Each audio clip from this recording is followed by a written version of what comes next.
since the injury? Yeah, I mean, I'm feeling pretty good. I mean, a little sore after the game, but that was to be expected. Um, I mean, just haven't played in 4 weeks or whatever, and yeah, I'm excited to go on the road to Neyland. I mean, it's gonna be a fun environment to play in, and just excited.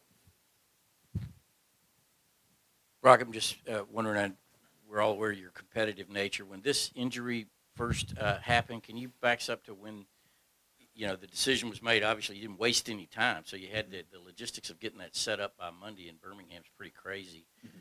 Number one. Number two, were you aware that, like, Tua did it 27 days, these other did it 28 days? I think I can beat it. I want to see if I can beat this. I mean, yeah, getting it all set up was pretty crazy because my mom came down after Vanderbilt because I mean they told her to come down just in case, and I mean it was just all a mess at first, but yeah, we got it figured out, got it done, and then yeah, I mean I wasn't really paying attention to all that. I mean I just kind of was like, I mean just kind of reaching benchmarks, and whenever I could play, I could play, and it ended up being last week. So.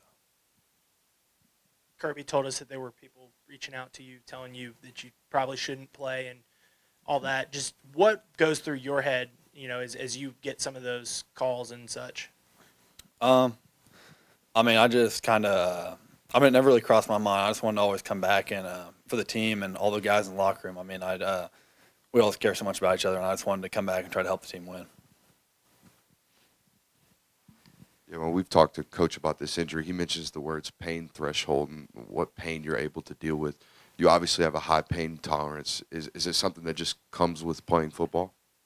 I mean, I don't know. Just I guess it kind of helps, but yeah, I mean, they said it's gonna feel uncomfortable sometimes. So I mean, it's just gonna feel that way for a little bit, but I'd rather be out there than not.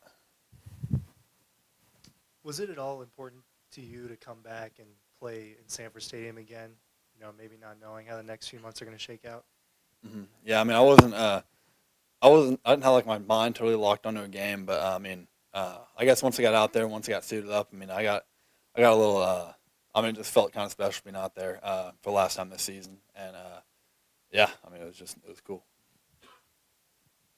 Walk me through the touchdown catch in that game, and just what did that moment mean to you after what you've gone through in this last month? Mm-hmm. Yeah, I mean, the touchdown catch. I mean, we've repped that play, I swear, like every single week, every single day for like 3 years, and that was like the first time we've actually ran it in the game, and like it's been like the right coverage to throw the wide of the ball, and I mean, yeah, it came up, and I motioned out, and I saw him there. I was like, oh man, this might be good, and then yeah, I mean, it felt really good. Just I mean, just kind of getting back, and I mean, just scoring and being able to celebrate the sideline with all the dudes. I mean, it was fun. Yeah, Kirby mentioned the other night, he's watching film of practice and he sees you just streaking by in the background. Just those first few times you really tested the ankle in practice, what was that like, and what was the, I guess, process like of gaining confidence day by day in practice? Yeah, I mean, I like the rehab process because, I mean, it was going fast. Like, I mean, I was progressing pretty fast and, like, hitting those benchmarks, like I said. But, yeah, I mean, it was always kind of like the next day I wanted to see what I could hit and see if I could hit faster than the other day. So, I mean, it was kind of fun in that way.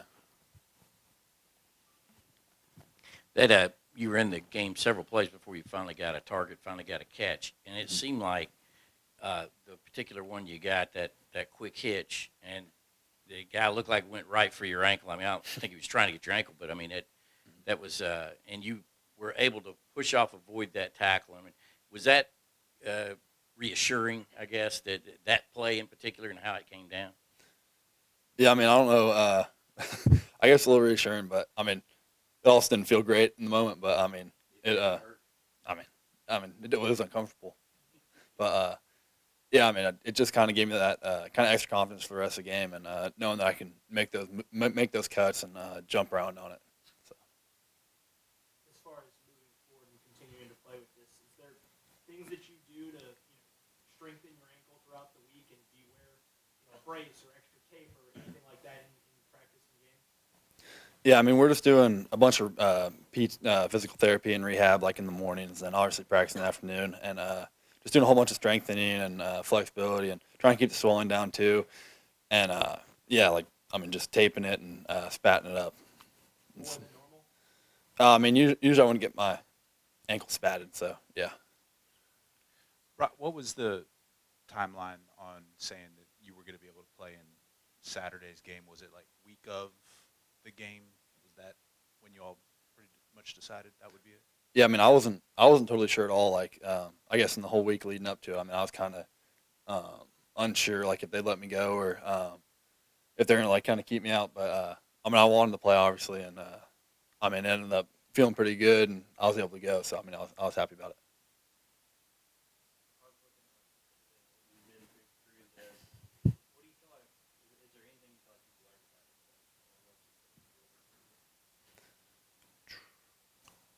That's a good question. I don't. I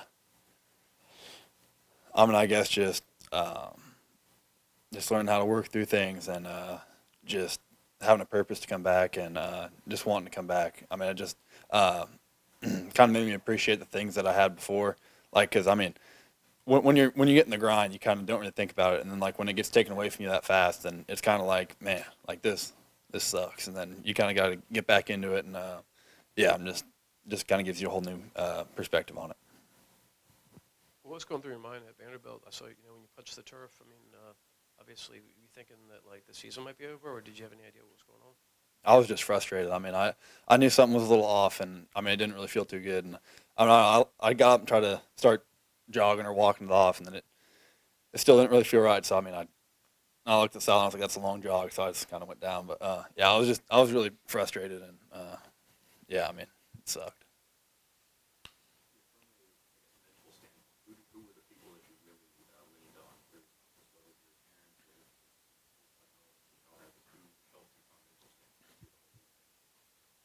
Yeah, I think my parents always helped me a lot, and my friends, and yeah, I talked to the sports psychologist 2 or 3 times. I think just getting my mind right, and also like all the dudes in the locker room. I mean, just being around them. I mean, because I mean we're around each other all the time, and just being able to be around them, it just kind of lightens the mood and shows me that purpose to come back too. Brock, I feel like we've asked a lot of questions about yourself. So, well, I wanted to pivot to AlScel. How proud of you were for him and him going out there and making an impact with your absence? Yeah, I mean, I was super proud of him and Lucky. I mean, they came in, didn't miss a beat. I mean, they worked hard day by day. I mean, they do as much work as everyone else, and I mean, just seeing them get the opportunity and I guess just being able to capitalize on their opportunity and make some plays too. I mean, that was awesome to see. I was rooting for him on the sideline. Take two more. Coach Bobo was nominated for the Royals Award today. Take us back to that time. I know he had worked with you all as tight ends. What went through your mind in that transition, and how do you feel like things have gone through 10 games? Yeah, I think he's done a great job through that whole transition, and I think we started to finally build an identity after a couple games. I mean, it took us a little bit to get rolling and get some like the kinks worked out and everything, but I feel like we kind of found an identity as an offense and got rolling. You mentioned hitting those benchmarks. After you hit all the benchmarks and you were cleared to play, did they give you any recommendation on what to wear the rest of the season or for how long you have to wear a brace or anything like that, or is it just kind of how you feel and what you're comfortable with? I think it's just more how I feel, and I mean, yeah, it's what I'm comfortable with pretty much. I mean, it's kind of up to me, I guess.